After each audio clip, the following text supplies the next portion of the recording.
بسم اللہ الرحمن الرحیم۔ السلام علیکم ورحمۃ اللہ وبرکاتہ۔ معزز سامعین، یہ حدیث مسلم شریف کی ہے۔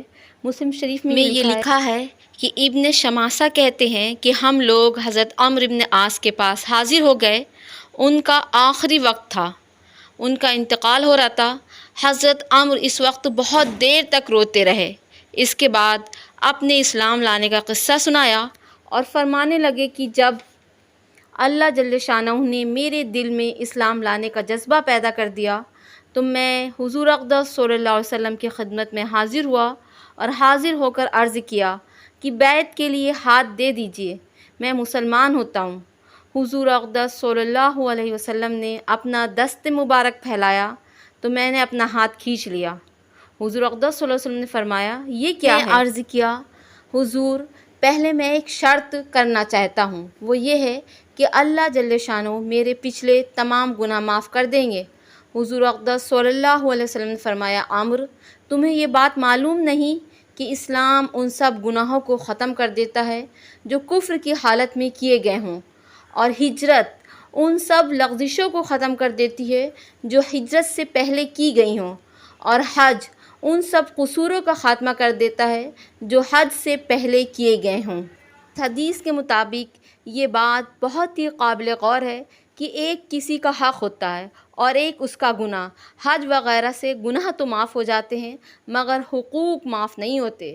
مثلا کسی شخص کا مال چرا لیا گیا ہو تو جو مال چرایا گیا ہو تو چرانے والے پر چوری کا گناہ ہوگا، اور گناہ معاف ہونے کا مطلب یہ نہیں ہے کہ جس کا مال چرایا ہے وہ واپس نہ کرنا پڑے، بلکہ اس کا مال تو واپس کرنا پڑے گا، البتہ جو چوری کا گناہ ہوا ہے اس کی اللہ سے معافی مانگے اور اللہ تعالیٰ اس کو معاف بھی کر سکتا ہے۔ ایک حدیث میں آیا ہے، حضور اقدس صلی اللہ علیہ وسلم نے عرفہ کی شام کو عرفات کے میدان میں امت کی مغفرت کی دعا مانگی اور بہت الحذاری سے دیر تک مانگتے رہے۔ رحمت الہی جوش میں آئی، اللہ جل جلالہ کا ارشاد ہوا کہ میں نے تمہاری دعا قبول کی اور جو گناہ بندوں نے میرے لیے کی ہیں وہ معاف کر دیے، البتہ ایک دوسرے پر ظلم کیے ان کا بدلہ دیا جائے گا۔ حضور اقدس صلی اللہ علیہ وسلم نے پھر درخواست کی اور بار بار اللہ کے حضور یہ درخواست کرتے رہے، یا اللہ تو اس پر بھی قادر ہے کہ مظلوم کے ظلم کا بدلہ تو ادا کر دے اور ظالم کے قصور کو معاف فرما دے۔ مزدلفہ کی صبح کو اللہ جل شانہ نے یہ دعا بھی قبول فرما لی۔ اس وقت حضور اقدس صلی اللہ علیہ وسلم نے تبسم فرمایا۔ صحابہ نے عرض کیا، آپ نے ایسی حالت میں الحذاری کی اور پھر اچانک سے تبسم فرمایا، ایسے وقت میں تبسم فرمانے کی آپ کی عادت شریفہ نہیں ہے۔ حضور نے فرمایا، جب اللہ جل شانہ نے میری یہ دعا قبول فرما لی اور شیطان کو اس کا پتہ چلا تو وہ واہ ویلا سے چلانے لگا اور مٹی اپنے سر پر ڈالنے لگا۔ مان جائیے اس نبی پر جس نے ایسے وقت میں جہاں پہ دعا قبول ہوتی ہے اپنے خاندان کے لیے، اپنی اولادوں کے لیے اور اپنے لیے دعا نہیں کی بلکہ امت کے لیے دعا کی۔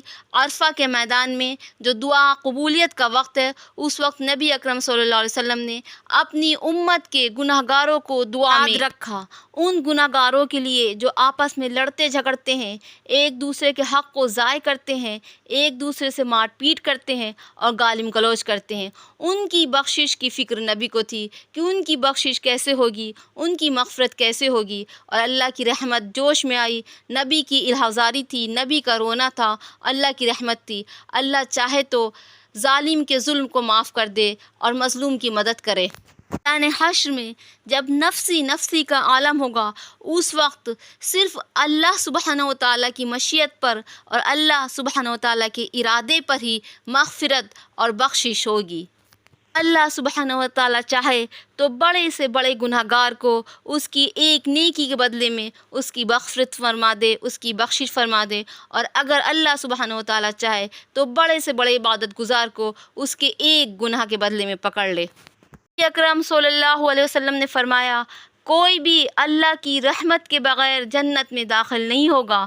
صحابہ اکرام نے پوچھا یا رسول اللہ ولا انتا، کیا آپ بھی نہیں داخل ہوں گے؟